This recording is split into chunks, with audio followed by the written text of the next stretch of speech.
Assalamualaikum warahmatullahi wabarakatuh. Perkenalkan, nama saya Rifatus Solihin. Saya dari Prodi Edukasi dan saya sebagai ini saya akan menjelaskan tentang alur pemeriksaan deteksi dini dan rujukan balita gizi. Selanjutnya kita akan masuk ke bagian satu. Bagian satu itu yaitu alur deteksi dini pada balita gizi.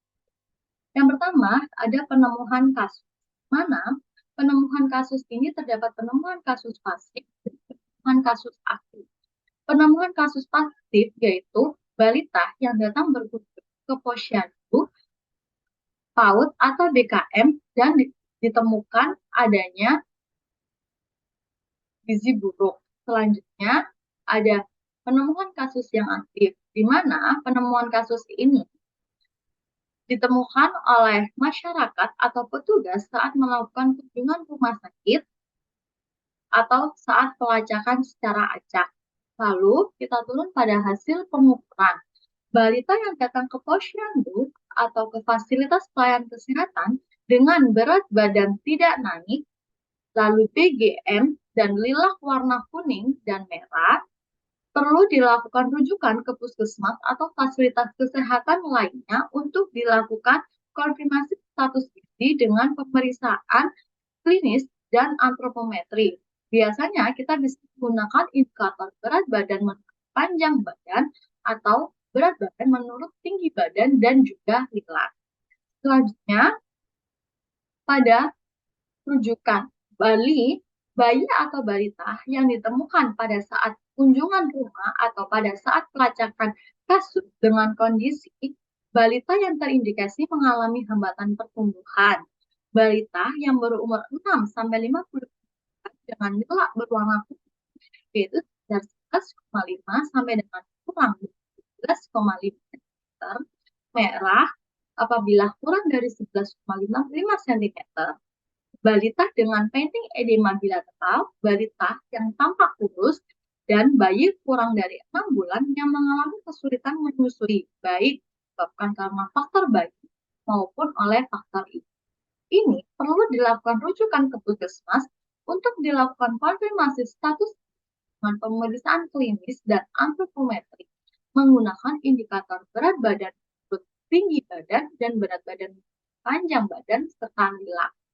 Lalu ada penemuan kasus gizi buruk pada balita berdasarkan gejala klinis, yaitu adanya edema bilateral yang bersifat painting, minimal ditemukan pada punggung kaki. Nah, cara pemeriksaan adanya edema bilateral pada bayi itu kita bisa melakukan menggunakan pengecekan pada punggung kaki balita atau tangan dan kedua tungkai balita dengan cara kita bisa tekan dengan lembut menggunakan ibu jari dan kita biarkan selama 3 detik.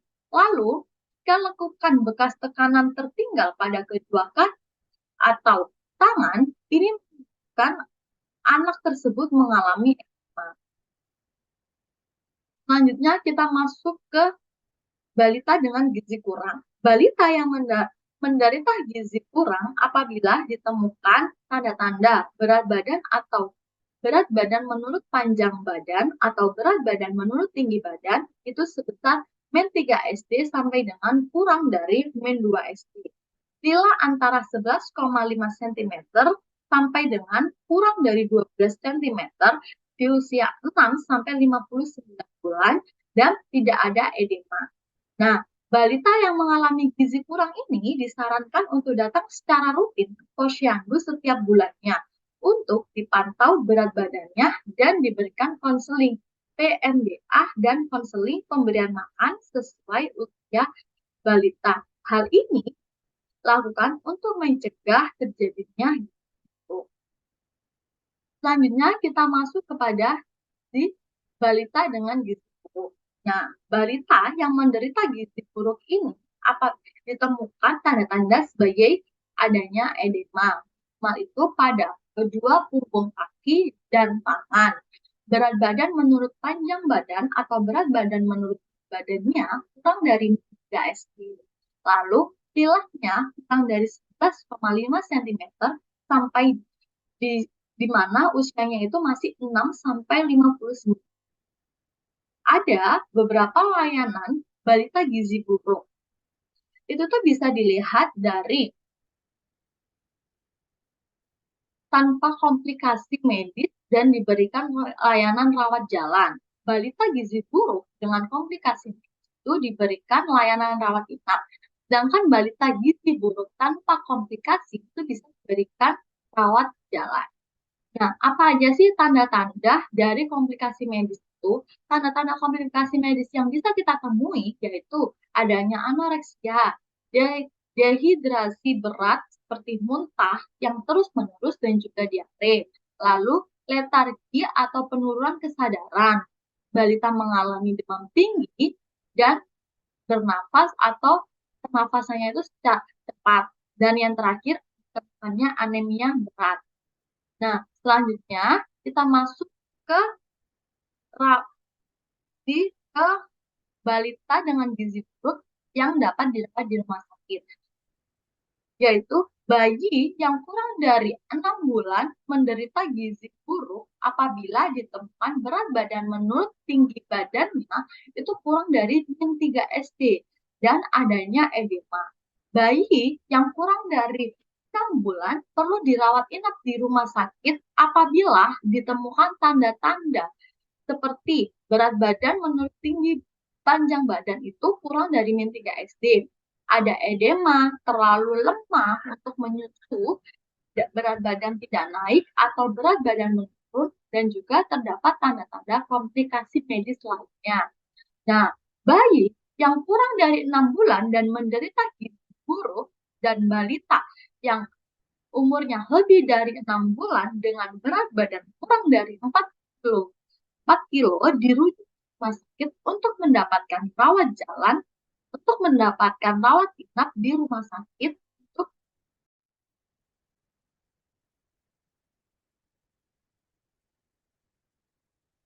selanjutnya kita bisa memasuki bagian 2, yaitu alur kasus gizi buruk.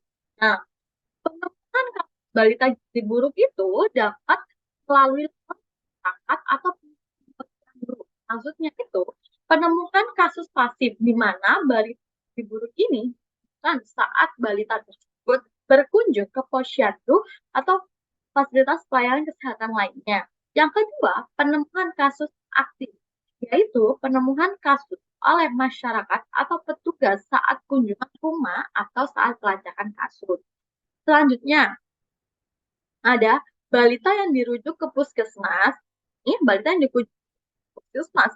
Kita bisa melakukan validasi dan konfirmasi status gizinya dengan melakukan pemeriksaan klinis dan antropometri menggunakan berat badan menurut panjang badan dan berat badan menurut tinggi badan, atau kita bisa menggunakan skala.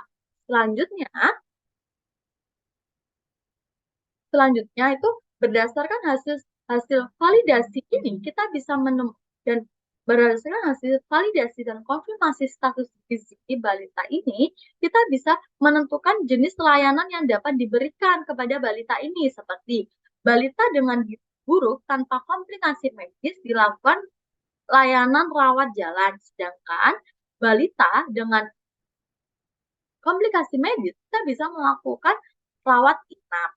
Nah, balita yang umurnya kurang dari 6 bulan menderita gizi buruk dan balita yang umurnya lebih dari 6 bulan dengan berat badan kurang dari 4 kg dapat dirujuk ke rumah sakit untuk mendapatkan layanan rawat inap di rumah sakit.